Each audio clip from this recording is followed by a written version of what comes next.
बर्फीली रात में दो काफी अच्छे दोस्त मुराई और हयाटो साथ में माउंटेन पर्वत की चोटी पर जा रहे थे। पर उन लोगों को पता नहीं था ये ट्रिप उनके लाइफ की आखिरी ट्रिप होने वाली है। इसके अगले ही पल मोरोई ने हयाटो को बर्फीली खाई में धक्का दे दिया। हयाटो की किस्मत अच्छी थी, वो बच गया, लेकिन इतनी ऊंची खाई से गिरने की वजह से उसके पैरों में काफी चोट लग गई। उसकी हालत बहुत खराब थी। वो बर्फीले एरिया में फंसा था जहाँ पर बहुत दूर दूर तक लोगों का आना जाना नहीं था। तो अब वहाँ पर मौत का इंतजार करने के अलावा उसके पास कोई और रास्ता नहीं था। तभी उसके सामने एक रहस्यमयी परछाई आती है जो थी यूकिना, बर्फ की रानी। वो हयाटो की हालत को देख करके हंसते हुए बोलती है, तुम्हारे तो खुद के करीबी दोस्त ने तुम्हें धोखा दे दिया और अब तुम्हें यहाँ पर मरने के लिए छोड़ दिया। हयाटो को बहुत गुस्सा आता है। वो उससे गुस्से में बोलता, तुम हो कौन और तुम कितनी अजीब लग रही हो। उसकी बातों को सुनने के बाद यूकिना को गुस्सा नहीं आता। इवन वो उसके लिए एक बर्फ का घर बनाती है और हयाटो को बिस्तर बिछा करके उस घर में रखती है। असल में यूकिना ने हयाटो की जान इसलिए बचाई, अगर रेस्क्यू टीम ऊपर तक पहुंच गई तो इंसान इस पहाड़ को डेवलप कर देंगे और यहाँ की नेचुरल ब्यूटी और इन्वायरमेंट सारा कुछ बर्बाद हो जाएगा। यूकिना इंसानों से नफरत नहीं करती, वो बस अपनी धरती को बचाना चाहती है। कुछ टाइम बाद पता चलता है यूकिना को इंसानों का खाना पीना और दारू काफी ज्यादा पसंद आ चुका था और इसके लिए वो कभी कभी चोरी भी करती है। पर अगर वो पकड़ी जाती तो उसे योकोई गॉड के क्लोन का गुस्सा सहना पड़ता, क्योंकि उनके भी अपने एक अलग नियम कायदे कानून होते हैं और वो इंसानों के बैलेंस को बिगाड़ नहीं सकते। यूकिना वहाँ पर अचानक से गायब हो जाती है। देन इसके बाद अगली मॉर्निंग वो उसके पास आती है और उसे उठा करके ऊपर रख देती है और जाते वक्त वो उसे चेतावनी देती है, अगर तुमने मेरे बारे में किसी को बताया तो तुम जहाँ रहोगे मैं तुम्हें ढूंढ लूंगी और फिर वहाँ पर मैं तुम्हें जान से मार दूंगी। दूसरी ओर रेस्क्यू टीम के पास मोरोई पुलिस को झूठी कहानियाँ बताता जा रहा था, लेकिन उसी टाइम पर दरवाजा खोल करके हयाटो आ जाता है। मोरोई वहाँ पर उसे अपनी आंखों के सामने जिंदा देख करके बहुत घबरा जाता। हयाटो सभी को बता देता है, इसने मुझे जान से मारने की कोशिश की थी और मुझको खाई में फेंक दिया था। जांच पड़ताल के बाद उन लोगों को असली कहानी पता चलती है। एक लड़की मायू थी जो कि हयाटो को पसंद करती थी, लेकिन मोरोई उसे बहुत प्यार करता था और इसलिए मोरोई ने उसे पाने के लिए हयाटो को ऊंची खाई से फेंक दिया। हयाटो ने मोरोई का सच जानने के बाद इस मामले को अपने वकील को दे दिया, क्योंकि वो बस यूकिना के बारे में सोचता जा रहा था। ऐसा ही पूरा 11 साल बीत गया। हयाटो फिर लौटा उन्हीं बर्फीले पहाड़ों के पास जहाँ पर उसकी मुलाकात दोबारा से यूकिना से हुई। यूकिना हयाटो को देखते ही पहचान लेती है, ये वही इंसान है जिसकी उसने आज से ठीक 11 साल पहले जान बचाई थी, क्योंकि यूकोई क्लान वाले लोग इंसानों को आंखों से नहीं बल्कि उनकी ऑरा से उन लोगों को पहचान लेते हैं। हयाटो उसके पास आकर के उसे इम्प्रेस करने के लिए उसके लिए बहुत सारी आइसक्रीम लाने को कहता है, पर यूकिना उसे मना करती है और कहती है, मैं तो बहुत सारा खाना खाना चाहती हूँ, अगर तुम्हें मुझे पार्टी देनी है तो फिर चलो मेरे साथ। इसके जवाब में हयाटो कहता है, अगर तुम खाना खाना चाहती हो तो मैं तुम्हारे लिए बना दूंगा, मैं बहुत अच्छा कुक हूँ। दोनों ही साथ में हयाटो के घर जाने के लिए तैयार हो जाते हैं। रास्ते में जाते वक्त यूकिना को हयाटो के बीते हुए सालों की कहानी पता चलती है, कैसे उसकी वाइफ ने उसे धोखा दे दिया और उसे मारने की कोशिश की, और वो जिस पार्टनर के साथ अपनी कंपनी में काम कर रहा था उसने भी उसे धोखा दे दिया। इसलिए उसने सब कुछ भुला करके अपनी लाइफ को पीसफुली जीने के लिए वो इन पहाड़ों में आ गया। यूकिना उसकी ओर देखकर कहती है, ये तो कंगाल हो चुका है, भला ये मुझे कैसी पार्टी दे पाएगा। इस पर हयाटो उसको बताता है उसके पास इतना सारा पैसा है कि वो खर्च ही नहीं कर पाता। उसकी बातों को सुनकर के यूकिना का मूड तुरंत ही बढ़िया हो जाता है। फिर दोनों साथ में सुपरमार्केट जाते हैं और बहुत सारा सामान खरीदते हैं। घर पहुंचने के बाद हयाटो बहुत अच्छा खाना बनाता है, फिर दोनों साथ में पार्टी करते हैं। उस रात उन दोनों ने काफी अच्छा टाइम को स्पेंड किया था, पर इसके बाद यूकिना हमेशा उसके घर आने लगी, कभी खाने पर तो कभी उसके साथ टाइम को स्पेंड करने। हयाटो को भी उसका आना बहुत अच्छा लगता था, वो उसके लिए हमेशा कुछ नया बनाता। उसी दौरान हयाटो को पता चला था योकाई दुनिया में गॉडनेस होती है और कुछ योकाई इंसानों के पास आकर के उनके साथ पीसफुली लाइफ को जीते। ऐसे ही यूकिना हर एक दिन उसके पास आने लगी, लेकिन उसे गिल्टी महसूस होने लगा।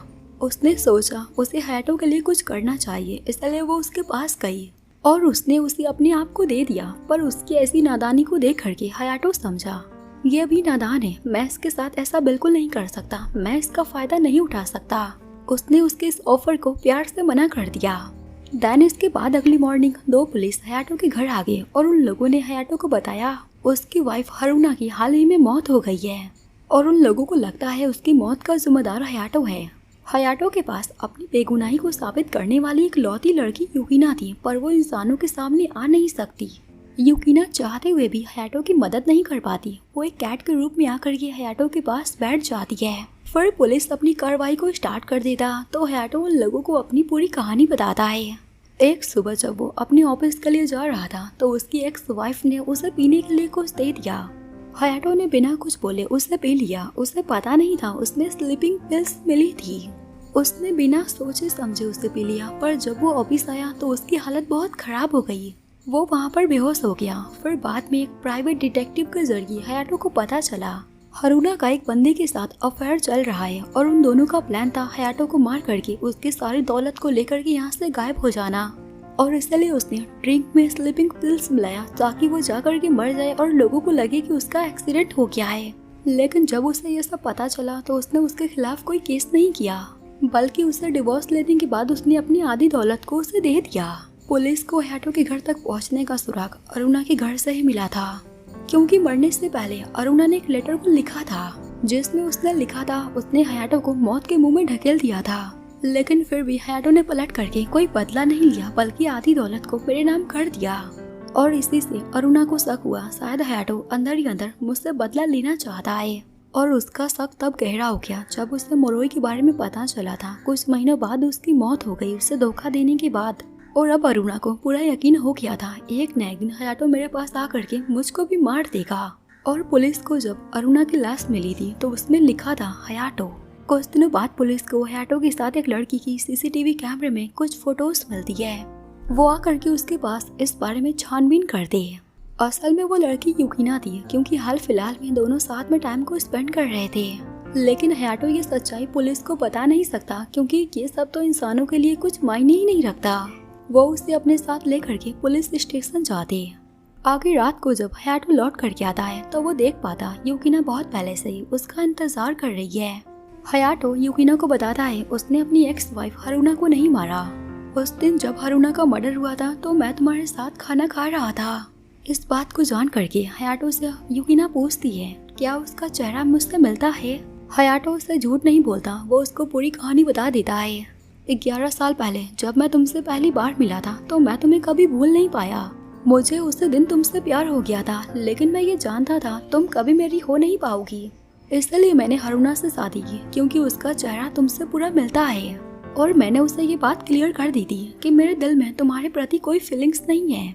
मैं तुम्हें अपने दिल में कभी वो जगह दे नहीं पाऊंगा, क्योंकि मैं पहले से ही किसी और को वो जगह दे चुका हूँ। और मुझे ऐसा लगता है इसलिए हरुना ने अफेयर कर लिया। आखिर कौन ही अपनी लाइफ को वेस्ट करेगा। उसकी पूरी कहानी को जानने के बाद यूकिना ने उससे बोला तुम चिंता मत करो, अब मैं तुम्हारी हेल्प करूंगी। तभी उसका दिमाग में योकोई क्लोन की गॉड का आइडिया आया। उसने उससे बोला क्या तुम मेरे साथ चलोगे। वो बहुत बुद्धिमान है, वो हमारी मदद जरूर करेंगी। तो हयाटो साथ चलने के लिए मान जाता है। यूकिना उसे गोद में उठा करके कोको के पास लेकर चली जाती है, पर वहाँ पहुँचने के बाद बिल्कुल उल्टा हो जाता है। कोको ने पूरा इल्जाम हयाटो पर लगा दिया, इसने ही अपनी एक्स वाइफ को मार दिया है। और तुम लोग यहाँ पर जिस कातिल को ढूंढने आए हो असली कातिल तो यही है। यूकिना कोको की बातों को सुन करके बहुत डर गई, लेकिन उसने हिम्मत जुटा करके बोला ऐसा बिल्कुल नहीं हो सकता, मैं जानती हूँ हयाटो निर्दोष है, वो ऐसे काम कर ही नहीं सकता। कोको यूकिना की बातों को सुन करके एक पल के लिए चुप हो गई, लेकिन फिर उसने मुस्कुरा करके बोला अभी मैंने जो कहा था वो सब बकवास था। कोको की ऐसी बात को सुन करके हयाटो और यूकिना दोनों ही बहुत हैरान हो गए।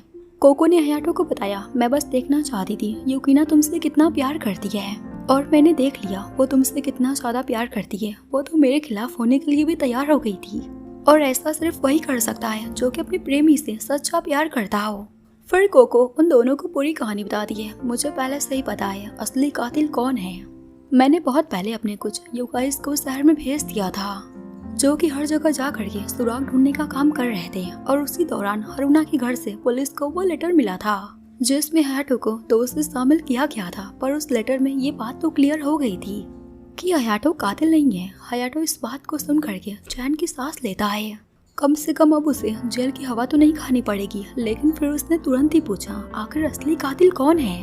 कोको ने डायरेक्टली उसे ये बात नहीं बताया, वो घुमा फिरा करके बात करती है। कोको उसको बता दिए हारूना के घर से ना ही कोई सामान चोरी हुआ था और ना ही उसके घर लड़ाई या मार पिटाई के कोई भी निशान मिले थे। इसका मतलब साफ है, जिसने उसे मारा वो कोई अपना था जिसने उसे बाहर बुलाया और जान से मार दिया। और अगर वो कातिल तुम होते तो हारूना बहुत पहले ही उस लेटर को पुलिस को दे दी होती और वो अपनी सेफ्टी को देखती। और ये भी है, अगर तुम कातिल होते तो तुम उस लेटर को पाने के लिए उसके घर छानबीन करने जरूर जाते, लेकिन तुम नहीं गए।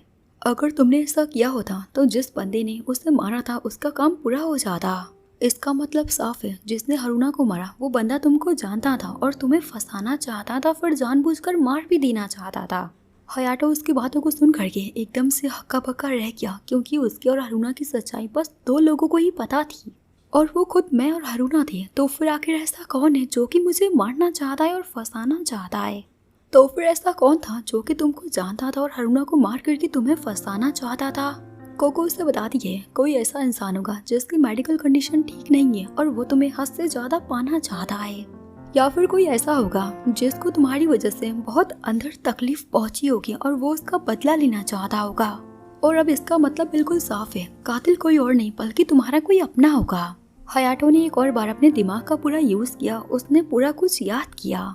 उसके करीबी दोस्त ने उसे धोखा दे दिया, उसकी पत्नी ने भी उसे धोखा दिया, इवन उसके बिजनेस पार्टनर ने भी उसे छोड़ दिया। उसे समझ नहीं आ रहा था आखिर कौन इतना नीचे गिर सकता है कि वो उसको मारना चाहता है। कोको की बात पूरी हुई थी कि तभी अचानक से हयाटो का फोन बज जाता है। स्क्रीन पर एक नाम ओपन होता है, मकोटो, जो देख करके हयाटो एकदम से सन्न सा रह जाता है। मकोटो उसकी सबसे भरोसेमंद असिस्टेंट थी जिसके ऊपर वो आंख बंद करके भरोसा करता है। मकोटो ने कंपनी में उसका हर वक्त साथ दिया था, वो हमेशा उसके काम आती। फिर जब हयाटो कंपनी को छोड़ करके जा रहा था तो उसने अपने सारे शेयर्स को भी मकोटो को दे दिया था। उसे समझ नहीं आ रहा था आखिर मकोटो उसे धोखा क्यों देगी।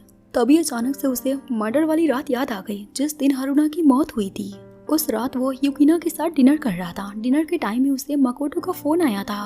युकिना का राज छुपाने के लिए उसने मकोटो से झूठ बोल दिया, वो अकेला घर पर बैठ करके डिनर कर रहा। इस बात को जान करके मकोटो बार बार पूछती रही, क्या तुम सच में घर में ही हो ना और तुम ड्रिंक कर रहे हैं? और जब मकोटो को समझ आ गया हयाटो अकेला है तो उसने जा करके हारूना को मार दिया। हयाटो को यहाँ पर कुछ समझ नहीं आ रहा था, उसने मोटोको के साथ कभी कुछ बुरा नहीं किया था, तो फिर आखिर उसने ऐसा क्यों किया? कोको ने उसे बताया, तुम चिंता मत करो, पुलिस अपना काम कर रही है और वो बहुत जल्द उसे पकड़ लेगी। हयाटो यहाँ पर बहुत हैरान था, आखिर कोको को इतना कुछ उसके बारे में कैसे पता चला। कोको उसे सारा कुछ बता दिए, मेरे क्रिएचर्स ना, उसने तो मर्डर होते हुए भी देखा है अपनी आंखों के सामने, और मेरे क्रिएचर्स ने मेरे पास आ करके उन लोगों ने मुझे सारा कुछ बताया और अब मुझे सारा कुछ पता है। हयाटो यहाँ पर जानना चाहता था आखिर मटोको ने ऐसा क्यों किया, तो इस पर कोको उसे बताती है, तुम चिंता मत करो, पुलिस अपना काम कर रही है, वो बहुत जल्द सारा कुछ पता कर लेगी। और अब यहाँ पर मेरा काम पूरा हो चुका है और अब मैं जा रही हूँ, पर जाने से पहले मैं तुम लोगों से बात करना चाहती हूँ। तुम दोनों एक दूसरे से प्यार करते हो पर तुम दोनों का मिलना तो बहुत मुश्किल है, पर मैं दुआ करती हूँ तुम लोग मिल जाओ और अपनी लाइफ को पीसफुली जियो। इस बात को सुन करके युकिना बहुत खुश हुई, वो तुरंत आकर के हयाटो के गले लग गई। वहाँ पर वो सारे स्मॉल क्रिएचर्स भी बहुत ज्यादा खुश हो जाते हैं। हयाटो स्माइल करते हुए युकिना से कहता है, चलो अब मेरे साथ हम लोग अपने घर चलते हैं। तभी अचानक से वहाँ पर कोई शख्स छिपा था जो कि बाहर आ जाता है। उस बंदे का नाम कुरो था जो कि कोई और नहीं बल्कि कोको का बॉयफ्रेंड था। कोको वहाँ पर अपने बॉयफ्रेंड को इंट्रोड्यूस करवाती है, लेकिन युकिना उसे देख करके एकदम शॉक्ड रह जाती है। हयाटो उसकी ऐसी हरकतों को देख करके बिल्कुल समझ नहीं पा रहा था आखिर इसे क्या हो गया। यहाँ पर हयाटो को पता चलता है इंसानों की पहचान योकाई के सामने बहुत खतरनाक होती है। वो लोग तो उन्हें देख करके बहुत डर जाते हैं। वो लोग युकिना के लिए मॉन्स्टर से भी ज्यादा खतरनाक माने जाते हैं, इसलिए वो लोग उसे देख करके बहुत डर जाते हैं। कोको ने उससे कहा, तुम अब उसे लेकर के घर जाओ, तो युकिना तुरंत ही उसे अपनी गोद में उठा करके घर लेकर जाने लगी। कोको ने कुरो को सारा कुछ बताया और उससे ये भी कहा, मैं बहुत खुश हूँ, इस बार युकिना को अपना लाइफ पार्टनर बहुत अच्छा मिल गया है। दोनों एक दूसरे को समझते हैं और अपनी लाइफ को वो लोग साथ में स्पेंड कर सकते हैं। कुरो ने यहाँ पर हैरानी से उससे पूछा, आखिर तुमने मोटोको के बारे में उससे क्यों नहीं बताया जबकि तुम्हें सारा कुछ पता था? कोको ने उससे बताया, मुझको डर था अगर मैं उस बात को उससे बता दूं तो वो बर्दाश्त नहीं कर पाएगा। वो मोकोटो की बहुत इज्जत करता था और वो उसे दिल से प्यार करता था, अगर मैंने उसे बता दिया तो उसका पूरा भरोसा टूट जाएगा।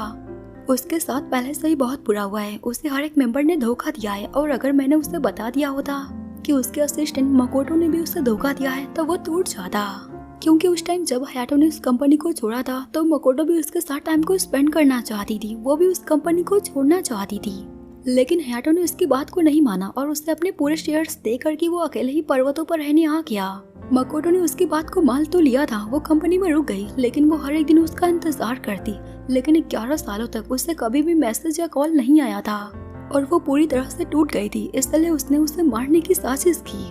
मकोटो ये चाहती थी वो पूरी तरह से टूट जाए, फिर वो उसके पास आ करके उसे संभाले और इस मौके का फायदा उठा करके वो उसे अपने प्यार में फंसा ले। और मैंने हयाटो को उसका मोटिव इसलिए नहीं बताया क्योंकि उन लोगों का रिश्ता बहुत उलझा हुआ था और मैं खराब नहीं करना चाहती थी। और अब कुछ ही टाइम में पुलिस अपना काम कर देगी, तो मुझे ऐसा लगता है मैंने बिल्कुल ठीक काम किया। कोरो ने मजाक में कहा, आखिर हयाटो की लाइफ कितनी खराब है। उसके करीबी दोस्त ने एक लड़की के कारण उसे मारने की कोशिश की, फिर उसकी पत्नी ने भी उसे धोखा दे दिया एंड उसके असिस्टेंट ने भी उसके साथ ऐसा किया। लेकिन किस्मत का खेल देखो, उसे इसी बीच युकिना मिल गई जिसके साथ वो अपनी लाइफ को पीसफुली जी सकता है और वो उस पर ट्रस्ट करता है। इस पर कोको ने उसे बताया, तुम्हें क्या लगता है युकिना से खतरनाक लड़की कोई और हो नहीं सकती। अगर हयाटो ने उसे गलती से भी नाराज कर दिया तो हो सकता है वो उसे फ्रिज में जमा करके मार दे। दूसरी ओर हम युकिना और हयाटो को देखते हैं, दोनों ही साथ में जा रहे थे। युकिना कोको की तारीफ करती जा रही थी, लेकिन हयाटो मन में सोचता है आखिर हमारा फ्यूचर कैसा होगा। हम लोगों की सोच बिल्कुल अलग है और हमारी जिंदगी का टाइमलाइन भी बिल्कुल अलग है। पर फिर उसने युकिना की आंखों में देखा और डिसाइड किया वो फ्यूचर के बारे में सोच करके अपने प्रेजेंट को खराब नहीं करेगा, वो अपनी लाइफ को युकिना के साथ पीसफुली जिएगा। तो गाइस यहीं पर ना ये एनीमे खत्म हो जाता है। आई नो इसकी स्टोरी काफी शॉर्ट थी। तो गाइस आप लोगों को ये एनीमे कैसा लगा आप लोग मुझे कमेंट करके जरूर बताना। तो फिर ना मिलती हूँ किसी बढ़िया से एनीमे को लेकर के गाइस। फिलहाल के लिए ना सायोनारा।